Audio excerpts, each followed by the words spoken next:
The future really is going to be cross-chain. We already see that with some of the biggest protocols setting up shops on different chains. This is such a strong competitive advantage, being able to tap into these other audiences. There's going to be no way for a protocol to reach the same size and grow as much without being truly cross-chain. I'm Hendrik. I'm a director for the Wormhole Foundation, where I had a lot of the strategic and development efforts for the protocol. The blockchain world, we can imagine as each individual blockchain is like different cities. These cities are not interconnected with each other. There's no roads.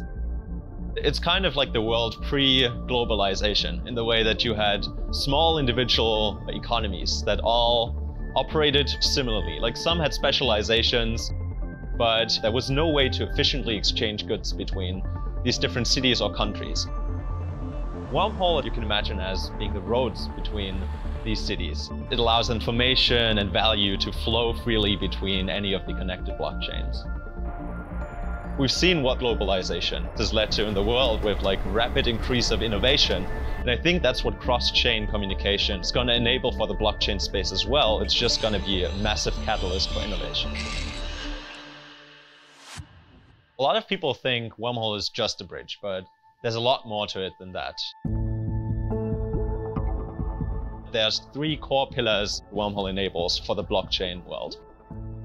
And that is, first, allowing you to, with one click, take your asset cross-chain.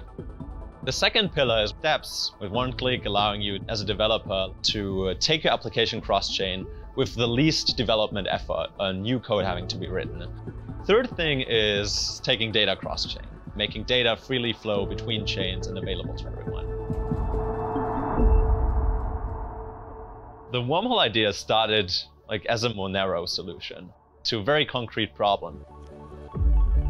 Project Zero reached out. They wanted to build an exchange on Solana. The problem, though, was that the only coin in the Solana ecosystem was the Solana token. What they wanted was a way for assets to move into Solana from other blockchains. We had to move really quickly because they were just launching. So it was like a 2-week effort in which we looked into how we could best design such a bridge. It was only, I think, 4 months later that Jump actually reached out. They'd been working on a protocol called Pyth, which is an Oracle protocol that brings financial data to Solana. And they wanted to take this data cross-chain. That hit us as a surprise, because there had been a couple protocols before that had asked us that, but in the beginning we were thinking funds was the main use case of cross-chain.